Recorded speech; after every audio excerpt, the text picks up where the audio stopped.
Hey les rois, c'est Kaking. Comme prévu, on ne loupe pas le rendez-vous review du week-end, et pour notre plus grand bonheur. Aujourd'hui, on va parler du merveilleux chapitre 392, un chapitre qui aura su marquer les esprits, tant par le retour du clown que de l'intervention de l'assassin du clan Ei. Ce chapitre tease énormément de choses pour la suite, alors analysons tout ça en détail.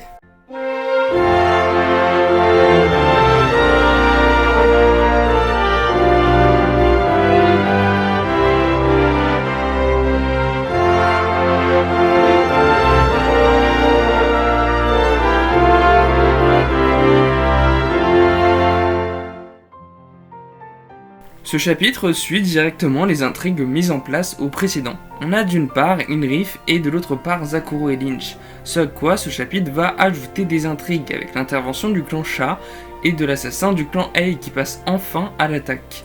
Alors commençons par la fin. Comme je vous l'avais déjà dit, l'objectif du clan Ei était de mettre la brigade et les clans en opposition, et ce pour des raisons.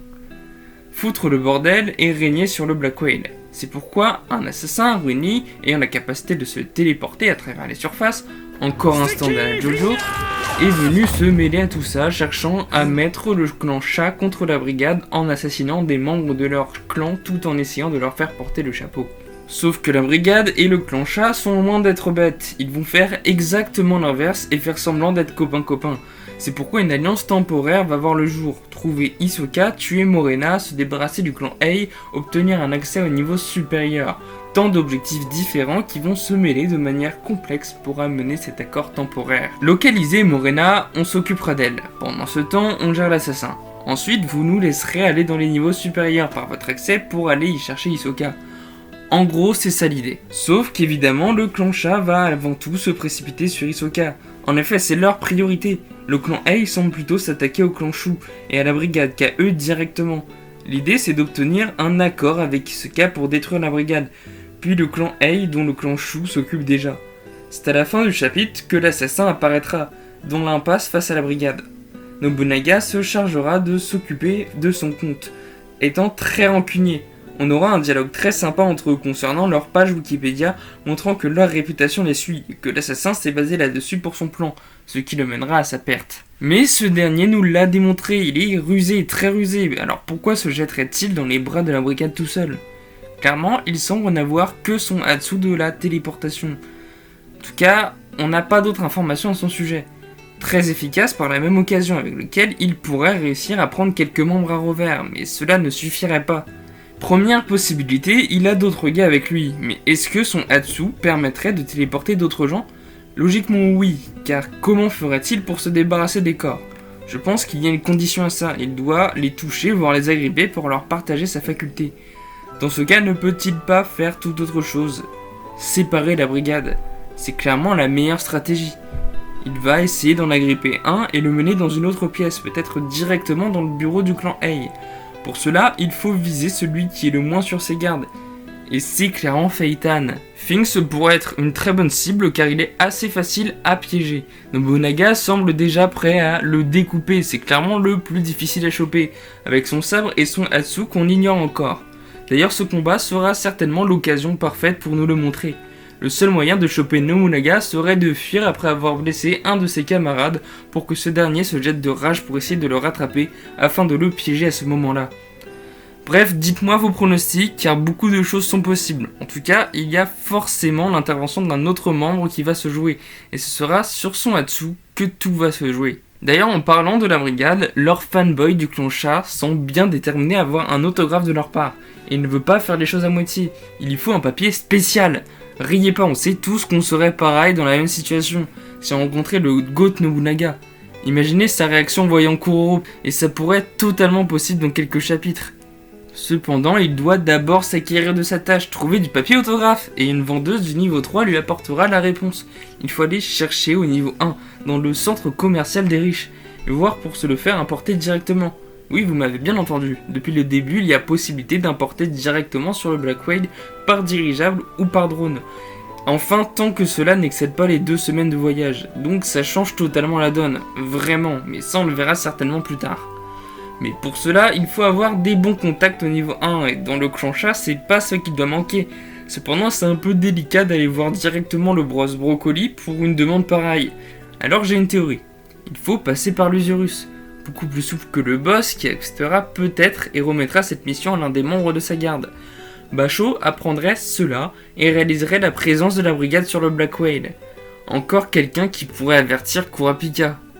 Bon, avant toute chose, il a une mission, une vraie, qui est légèrement plus importante que trouver du papier autographe, mais peut-être finalement plus simple que cette dernière, trouver Hisoka avec le clan Sha. Et oui, finalement, trouver Hisoka, c'est pas une chose si difficile en fait, il suffit de l'appeler, puisque ce dernier, absolument pas caché ou infiltré, répondra simplement à votre demande. En tout cas, c'est ce qu'il a fait avec Zakuro et Lynch. Improbable. Vraiment, j'aurais jamais pu prévoir un truc pareil. Et regardez-moi ce flot de fou furieux quand il a les cheveux relâchés. Je commence à comprendre la réaction de Biscuit sur Great Island. Cette mission, trouver Hisoka, est un succès pour le clan Shu, mais la suite risque d'être beaucoup plus compliquée. Déjà, Hisoka a réussi à contrer le Hatsu de Lynch. Masterclass, mais il n'aura pas suffi longtemps à Zakuro pour comprendre qui il était. Maintenant, ce dernier n'a qu'une chose à faire, appeler Inrif, et prévoir une rencontre quelque part sur le Black Whale. Peut-être même le mener directement dans le bureau de leur clan. Mais il faut établir un accord entre ce dernier et le clan pour neutraliser la brigade, voire également le clan Ei. Pour cela, Inrif ne suffira peut-être pas, il faudra peut-être qu'il rencontre Onior ou la vice-chef du clan. Mais honnêtement, il y a très peu de chances qu'ils parviennent à un accord. En voyant Inrif, l'instinct d'Hisoka va sûrement être excité et il va être difficile à canaliser. D'autant plus qu'un peu d'agitation permettrait de mettre le clan Sha sur sa piste, et la situation n'en serait que plus compliquée à régler. Il faudra conclure un accord commun et éliminer la brigade au plus vite. D'autant plus que le clan Sha se dirige vers la zone E, là où l'altercation entre Inrif et le clan Ei a eu lieu. Autre chose, si vous y prêtez attention, le clan Sha et Hisoka, Lynch, Zakuro, se trouvent dans une zone commerciale du niveau 3. Je ne sais pas comment sont réparties les zones dans le navire, il y a de nombreuses possibilités, c'est pourquoi je vais employer cette hypothèse-là. 5 zones A, B, C, D, E, dont une zone centrale et 4 annexes autour de la zone A ou E. Dans tous les cas, le bateau est tellement immense que Togashi n'a pas besoin de respecter un plan précis pour ce dernier. D'autant plus qu'il semble qu'il existe des pièces secrètes qui n'apparaissent pas sur les plans. Si on suit le raisonnement du soldat discutant avec Inrif, ce serait dans l'une d'elles, au niveau 3, que se trouverait la planque du clan Ei. Soyons clairs, c'est clairement du pipeau. L'homme a l'air manipulé, il a un regard et une expression étrange qui ne changent pas. D'autant plus qu'il a autour de lui une aura sombre caractéristique des facultés de naine, notamment les bêtes de naine ou un autre Hatsu du genre. Sûrement un clou du clan Ei. Ce dernier demande à Inrif combien il est prêt à dépenser, 50 millions pour cette information, au risque de se faire tuer s'il se trompe. Ainsi Inrif va devoir aller chercher l'argent au bureau du clan. Quelle perte de temps, c'est pas dans les méthodes d'Inrif ça. Il va certainement le prendre à revers, l'immobiliser dans un coin, le torturer pour obtenir cette information, juste avant d'apprendre que Zakuro a trouvé Hisoka et l'abandonner à son sort. Inrif devrait arriver au même moment que Okeni et le reste du clan Sha. Une scène mythique nous attend. Mais avant toute chose, le regard d'Hisoka cache quelque chose. Et il semblerait qu'il ait repéré quelque chose de plus ou moins excitant sur sa gauche. Serait-ce Okeni, un membre de la brigade, du Junichin? Ce type est tellement imprévisible qu'il existe 1000 variantes possibles. Mais face à cette nouvelle proie, le clown ne devrait pas se montrer aussi calme. Beaucoup pensent qu'il est allié au clan Ei, je le crois aussi, mais si c'est pas encore le cas, ça ne devrait pas tarder. Il a peut-être repéré un de ses membres.